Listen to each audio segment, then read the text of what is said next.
The culmination of an iterative design process that has been evolving within Starfleet since the launch of the Intrepid class, the Pathfinder class long-range science vessel is a sleek and highly advanced exploration and survey platform, designed in response to the opening of the Iconian Gate network in 2410, to lead a new renaissance of deep space exploration to regions of the galaxy long considered unreachable. Named in honor of the Pangalactic communication system developed to help retrieve the USS Voyager from her Delta Quadrant exile, the Pathfinder class would blaze a trail back into the Delta Quadrant and beyond. At a length of 431.42 meters and a width of 158.84 meters, the elegant frame of the Pathfinder retains much of the general shape of its Intrepid-class forebear, with a continuing focus on agility, versatility, and range. Carrying a crew of 166, including an embarked complement of Mako commandos for security and defense, the Pathfinder is well appointed with countless high-tech science labs and sensor suites to allow the ship's survey and analysis duties to be carried out with exhaustive precision.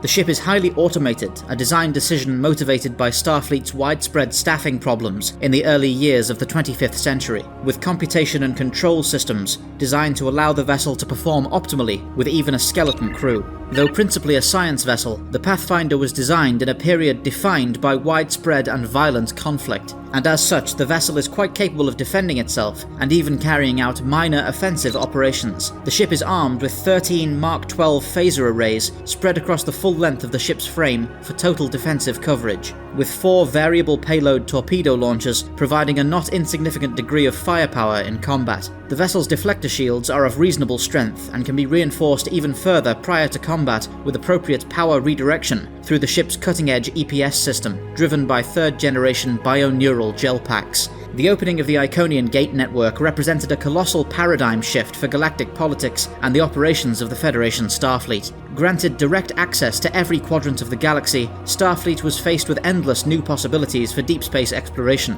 but also with 1,000 new avenues of attack by opportunistic foes. The earliest months following the opening of the network would be the most vital, as a sudden and hurried land grab across the galaxy suddenly began to unfold. Recognizing the need to reconnoiter as many paths through the Gate network as possible and gather intelligence on the territories beyond, Starfleet began to quickly assemble survey squadrons, most often led by long-range science vessels like the Pathfinder class, to reach these untapped worlds first and catalogue their contents. The Pathfinder class was among the best suited vessels in the galaxy to carry out these long-distance missions on account of her incredibly advanced quantum slipstream field projector. The fastest and most efficient means of interstellar propulsion ever developed by the Federation, the quantum slipstream drive was first tested on the Vesta-class multi-mission Explorer and makes use of a large directional projector at the ship's prow to create an attenuated quantum waveform ahead of the vessel, allowing the ship to dramatically exceed the conventional speed barriers of warp travel in short bursts. A notable feature of the Pathfinder class is the ship's unusually large complement of auxiliary craft,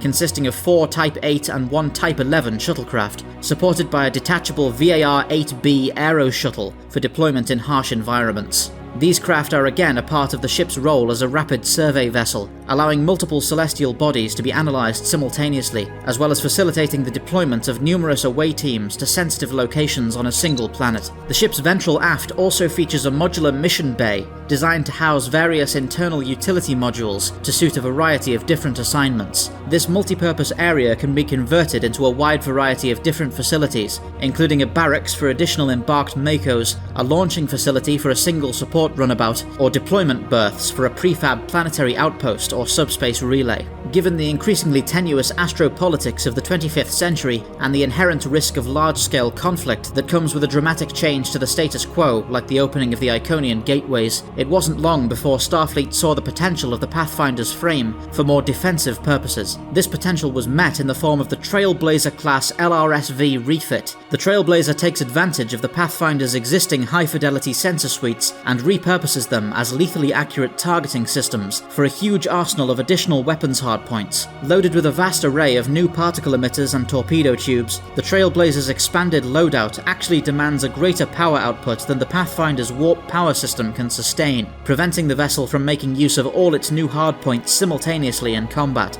though for nearly any manner of engagement, even a fraction of the Trailblazer's immense firepower is more than sufficient. The tip of the spear in Starfleet's bold new surge across the galaxy, the Pathfinder class is a grand accomplishment for the shipwrights of the United Federation of Planets. Among the most carefully refined and elegant exploration platforms ever to see service, the vessel is the envy of Academy graduates, and a worthy successor to the historic Intrepid class for a new and uncertain decade.